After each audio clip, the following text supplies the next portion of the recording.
Tässä videossa selitämme, kuinka voit vaihtaa etuutesi Satoshi KSTA. Se on se palkkio, jonka saat joka päivä Satoshi KSTA. Ja kuinka voit vaihtaa ne bitcoineen KN avulla, koska Satoshi KLLA on silta, joka yhdistää sen bitcoineen KLLA. Nollafihin, nolla korkotasolla.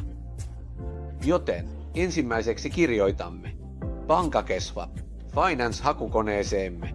Ja tällä tavalla pääsemme PancakeSwapiin. On todella tärkeää kirjoittaa PancakeSwap Finance oikein ja varmistaa, että se on kirjoitettu hyvin.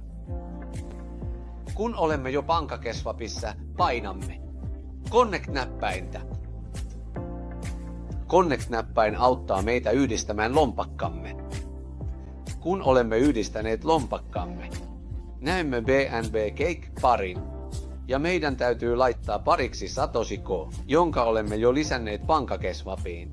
Ja meidän täytyy lisätä se. Missä lukee, että pitää lisätä Bitcoin? Jos meillä ei ole sitä lisättynä tai emme ole lisänneet sitä aiemmin, opimme kuinka tuoda se. Se on todella helppoa. Ensinnäkin, mitä me tehdään? Meidän täytyy mennä Manage Token-osioon, kuten näette tuolla, ja Bitcoin Financen viralliselle verkkosivulle. Mennään sinne, missä sopimus on. Klikataan. Tämä video on hyvä oppimaan, kuinka token lisätään myös PancakeSwapiin.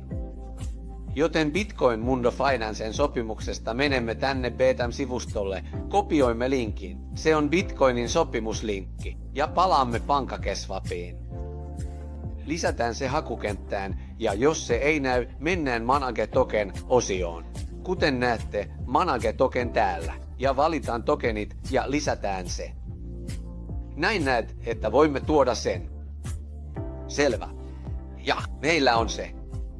Tällä hetkellä meillä on jo Satoshi-pari ylhäällä, jota haluamme myydä, eli ne päivittäiset palkkiot, joita saamme. Voimme myydä sen kerran kuukaudessa, kerran 6 kuukaudessa, kerran vuodessa, kerran viikossa, ihan miten haluamme.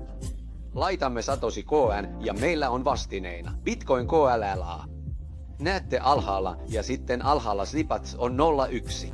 Jos katsotte, siellä lukee 01. On todella tärkeää, että näette sen.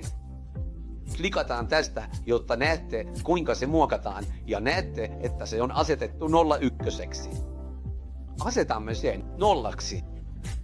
Kun slippage on asetettu 01. Mennään vaihtamaan, painetaan nappia. Ja näin vaihto hyväksytään. Ja heti kun vihreä ikkuna ilmestyy, kuten näette ylhäällä, se tarkoittaa, että vaihto on onnistunut. Mitä me aiotaan tehdä nyt? No niin, palataan meidän walletimme ja katsotaan, kuinka olemme vaihtaneet Satoshin KN osan siitä 2 ja KN. Ja meillä on Bitcoin KLLA. Näette, täällä meillä on 19,71 Bitcoin KLLA. Kiitos paljon! Se on opetusvideo. Bitcoin Financen verkkosivustolla on lisää tällaisia videotutorialeja.